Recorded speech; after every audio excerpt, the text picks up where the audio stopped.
Вчера купила вот такой качан капусты и думаю, что бы с ней такое приготовить. Такая капуста идеально подходит на голубцы, но в этот раз у меня было мало времени, поэтому пришлось придумать что-нибудь быстренькое. Только посмотрите, какой интересный разрез у капусты. Долго думать не пришлось, в моей кулинарной тетрадке с рецептами нашла мамин любимый рецепт ленивых голубцов, а я их просто обожаю. Так что решено, сегодня будем готовить ленивые голубцы. И если вы так же, как и я, любите домашние котлетки и ленивые голубцы, приглашаю вас приготовить этот рецепт вместе со мной. Сразу подпишитесь на канал, чтобы не потерять рецепт, и нажмите на колокольчик, тогда вы не пропустите ни одного моего нового вкусного видео, которое выходит на канале 2-3 раза в неделю. Мы нарезали капусту, здесь где-то грамм 500-700. И вот таким вот образом дополнительно измельчаем капусту, чтобы она была помельче в наших котлетках-голубцах и сильно не выделялась своей грубой текстурой. Поэтому измельчаем капусту достаточно мелко ножом. И теперь берем кастрюльку или большую сковородку, сотейник, отправляем в кастрюлю капусту. Капусту для ленивых голубцов можно подготовить разными способами. Я знаю 3 способа, самых простых и доступных. Можно капусту отварить, можно припустить с небольшим количеством растительного масла, а можно просто залить капусту кипятком и оставить минут на 10-15, чтобы она стала мягкой. Я выбираю самый простой классический способ, заливаю капусту водой, отправляю на плиту и буду варить где-то минут 5-7 до мягкости капусты. Сразу добавлю к капусте немного соли, буквально чайную ложку. Все перемешиваю, довожу до кипения, и когда капуста закипит, варю 5-7 минут с момента закипания.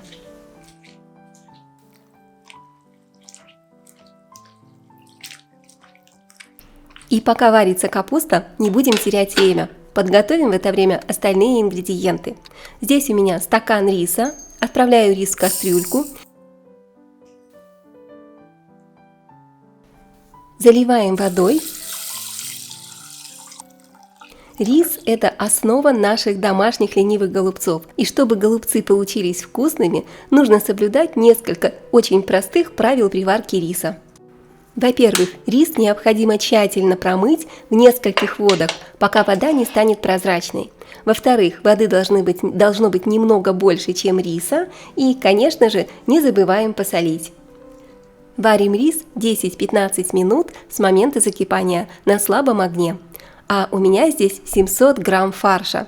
Это куриный фарш, но вы можете также взять смешанный фарш из свинины с говядиной или свинины с говядиной и курицей. А возможно, вы даже захотите приготовить голубцы с индейкой. Здесь на ваш вкус и на ваш выбор.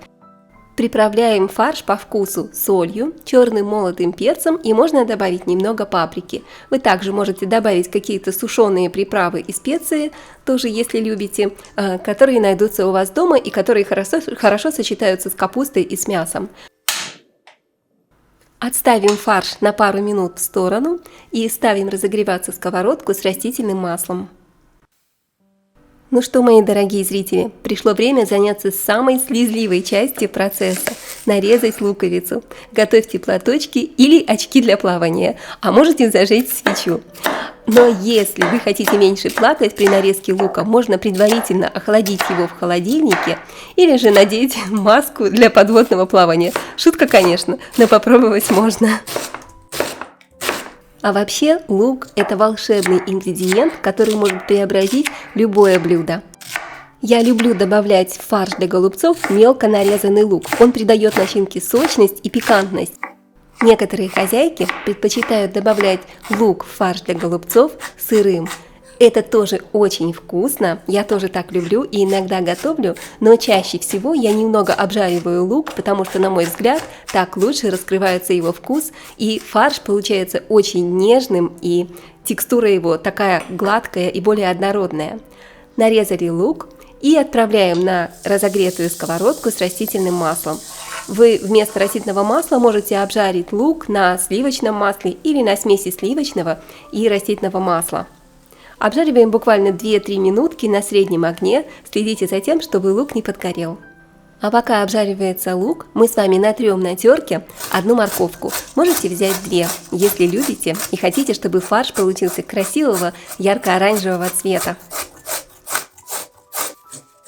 Сейчас мы с вами готовим ароматную основу для наших голубцов. Лук и морковь – это классическое сочетание, которое придает блюду особый вкус и аромат. Так, натерли морковку. Морковка – это не только вкусно и красиво, но это, конечно же, друзья, еще и кладезь витаминов и минералов.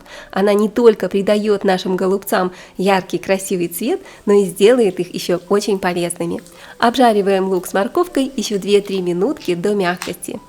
Добавим немного черного молотого перца. И, конечно, не забудем посолить. Все уже готово, друзья. Лук с морковкой полностью обжарились. Перемешиваем и снимаем овощи с огня. Обжаренный лук с морковью добавляем в миску к фаршу.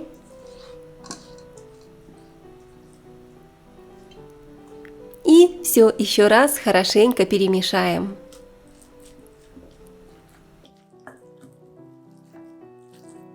А пока мы с вами готовим фарш для голубцов, не забудьте поставить лайк этому видео и подпишитесь на канал. Мне очень радостно видеть вас у себя в гостях, и я надеюсь, мы с вами не потеряемся, а увидимся в моем ближайшем видео. А наша капуста уже сварилась.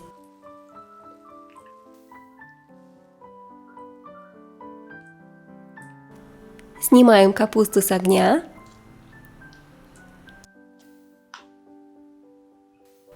Откидываем капусту на дуршлаг и сливаем лишнюю воду, или достаем капусту при помощи шумовки, выкладываем в миску. Отставим капусту в сторону на несколько минут, чтобы она немножечко остыла.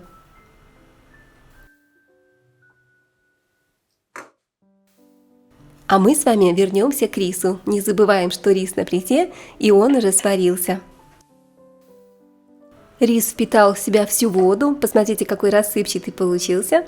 Теперь добавляем рис к нашему фаршу с луком и морковкой.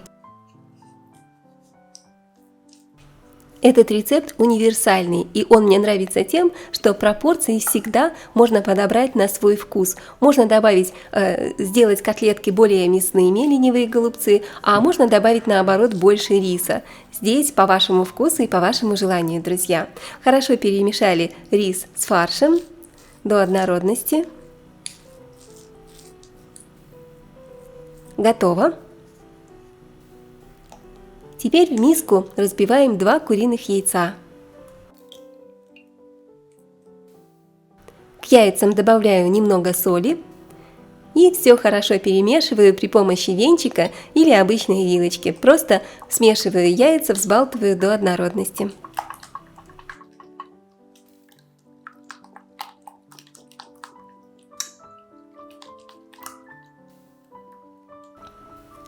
Готово. Пока отставим яйца в сторону. А наша капуста уже полностью остыла. Посмотрите, вот такая мисочка капусты получилась. Теперь набираем горсть капусты прямо ладонями, руками и хорошенько отжимаем лишнюю влагу, лишнюю воду из капусты. Чтобы капуста не была водянистой и голубцы хорошо держали форму. Набираю следующую горсть и вот так вот все очень просто, хорошенько выжимаем воду из капусты.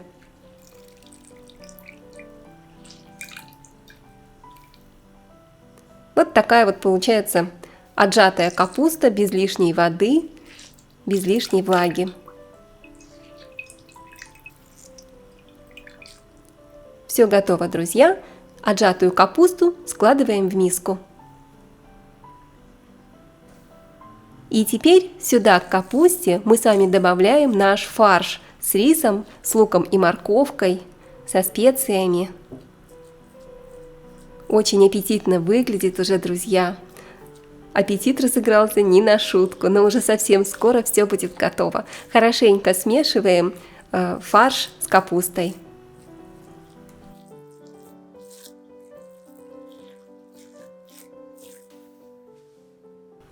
Добавляем сюда яйца.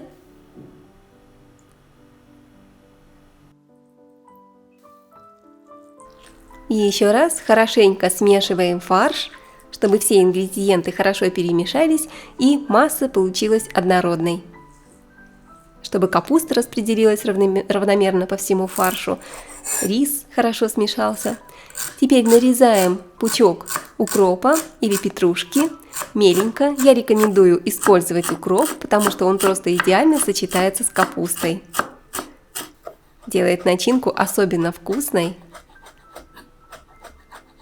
Вот так, все мелко нарезали. Нарезанный укроп я делю на две части, потому что одна часть укропа мне понадобится чуть позже, а большую часть я отправляю к голубцам. Так, добавляем укропчик и еще раз перемешаем. Сочетание куриного фарша, риса и овощей – это классика, которая никогда не выйдет из моды, всегда будет актуальной и востребованной, но вы можете добавить свою изюминку и сделать блюдо еще более интересным. Например, вы можете добавить немного тертого сыра или мелко нарезанные грибы. Экспериментируйте, друзья. А сейчас я буду обваливать наши ленивые голубцы в панировке. Можно запанировать их в сухарях, а можно в муке. Поэтому насыпаем на тарелку панировочные сухари или муку и набираем немного массы, немного нашего фарша и формируем вот такие симпатичные аппетитные котлетки. Давайте приготовим еще один голубчик. Набираем фарш. Руки можете смочить водой, чтобы он не прилипал к рукам и руки оставались чистыми. Вот такие вот симпатичные котлетки получаются. Все делается очень быстро и просто, друзья. Вы можете готовить вместе со мной. Ингредиенты всегда находятся в описании под видео. Обязательно загляните. Там я все подробно всегда для вас пишу. Пользуйтесь на здоровье. Также при приготовлении голубцов, при формировании, вы можете одеть перчатки и даже смешивать фарш при помощи перчаток руками. Так получается еще быстрее. Все, налепили голубцов. Лишние голубцы вы можете заморозить, если не сразу же всю порцию будете готовить. А то количество голубцов, которое вы будете делать сразу на ужин, мы сейчас с вами будем обжаривать. Берем котлетку и хорошенько обваливаем ее со всех сторон в панировке. Как я уже говорила, мука, панировочные сухари. Может быть, у вас есть какие-то еще варианты панировки, делитесь в комментариях. Я буду очень рада научиться у вас чему-то новенькому. И выкладываем котлеты в горячую сковородку с растительным маслом. Я люблю учиться, и действительно, правду говорят, век живи, век учись, потому что сколько бы мы ни готовили, всегда найдутся какие-то новые интересные способы, какие-то лайфхаки, секретики. Поэтому обязательно делитесь теми полезными советами, которыми вы пользуетесь, которые вы знаете, а я в свою очередь буду делиться ими с вами, чтобы наша жизнь была еще более легкой, чтобы мы не проводили слишком времени на кухне и оставалось время еще и для других приятных вещей, чтобы мы больше времени могли проводить с любимой семьей. А мы обжариваем котлетки с двух сторон до золотистой румяной корочки. Обжариваем недолго, потому что мы с вами будем запекать их в духовке, поэтому буквально котлетки только зарумянились, мы с вами не доводим их до готовности, а снимаем котлетку и перекладываем форму для запекания. Если вы готовите большое количество домашних голубцов за один раз, то вы можете взять прямо большой противень и запечь голубцы на всю семью. У меня небольшая порция, 4 голубца, 4 котлетки. Я сложила их в форму, накрываю, затягиваю форму фольгой, разогрела духовку до 180 градусов и отправляю голубцы на 25-30 минут. А пока варятся голубцы, я предлагаю приготовить к ним самый любимый, самый вкусный домашний гарнир из картошки. Картошку нарезаем для того, чтобы она быстрее приготовилась. Нарезанный картофель готовится быстрее. Если мы не нарежем картошку, она будет вариться где-то около 40 минут в среднем, но если мы нарежем ее вот такими небольшими кубиками, она приготовится буквально за 15-20 минут.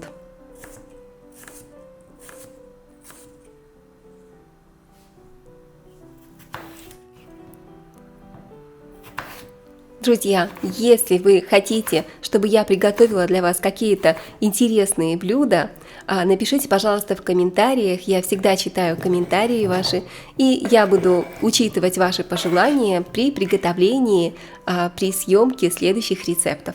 Я отправляю картошку в кастрюлю, заливаю водой, чтобы вода покрыла картофель. Отправляем на плиту. И добавляем немного соли по вкусу.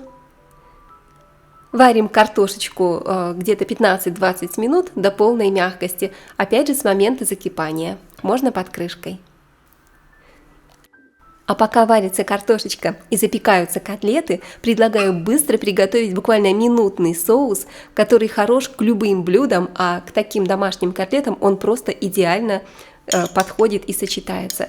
У меня здесь 2 столовых ложки майонеза отправляю в миску, также 2 столовых ложки любого кетчупа и 2 зубчика чеснока. Рецепт очень легко запомнить, всего по 2. Чеснок тру на терке или, конечно, вы можете измельчить его при помощи чесноковыжималки, любым удобным способом. Натертый чесночок добавляем в соус. Он придаст ему пикантность. А также сюда добавим немного укропчика, который мы с вами отложили чуть раньше. И еще маленький секретик этого вкуснейшего соуса – это соленые огурчики. Пикули, как их еще называют, по-моему. Натираем огурчики на терке мелкой и добавляем в соус. Получается очень вкусно. Ни соли, ни перца можете не добавлять. Ничего здесь лишнего не нужно, потому что здесь достаточно соли и приправ уже в самом майонезе и кетчупе. А также в маринованных огурчиках и чесночке. Соус изумительный, очень пикантный, очень быстро готовится. Сверху посыпаю паприкой. И вот такая вот вкуснятина получается, друзья. Пальчики оближешь к любым блюдам. И мне осталось только разогреть молоко. Наливаю в кастрюльку немного молока, у меня здесь где-то стакан, и отправляю кусочек сливочного масла. Ставлю на плиту. Масло должно раствориться, а молоко нагреться, стать тепленьким или даже горячим. Картошка уже сварилась. Готовим из картошки картофельное пюре. Хорошенько разминаем картофель толкушкой, картофель мялкой до однородности. И молоко нагрелось. Добавляем частями молоко с растопленным маслом к картофельному пюре. И делаем вот такое вот нежное, однородное, гладкое, очень вкусное, воздушное пюрешечка у нас получится. Посмотрите, какая вкуснятина! Просто ароматы невероятные стоят на кухне, уже скорее хочется это попробовать. Я немножечко перемешиваю венчиком, можете даже взбить чуть-чуть миксером, если есть желание. Посмотрите, какое оно однородное, гладкое получилось, очень классное. Только ни в коем случае не измельчайте пюре при помощи блендера, получится клейстер. И вот такие вот вкусные домашние котлетки, голубчики у нас получились. Кладем ложечку пюре для сервировки на тарелку. Друзья, все так вкусно пахнет. Я даже не знаю, что я люблю больше, котлетку или пюрешку. Очень вкусно все получилось, очень замечательно выглядит и просто уже невозможно дождаться, чтобы скорее не начать пробовать эту вкуснятину. Посыпаем все зеленью и можно дегустировать. Давайте разрежем котлетку и посмотрим, какие голубцы у нас получились внутри. Не забываем сверху смазать нашим соусом, пикантным, вкусным. Вот такой вот вкусный домашний обед или ужин у нас с вами получился. На его приготовление у вас уйдет совсем немного времени, поэтому обязательно готовьте, делитесь рецептом с друзьями, пишите комментарии. Я всегда рада каждому из вас и рада, что вы доверяете мне, готовите по моим рецептам, смотрите мои видео. Посмотрите, какая нежная пюрешечка. И сейчас будет разрезик. Такие вот они нежные, рис, фарш. Бесподобные домашние голубцы.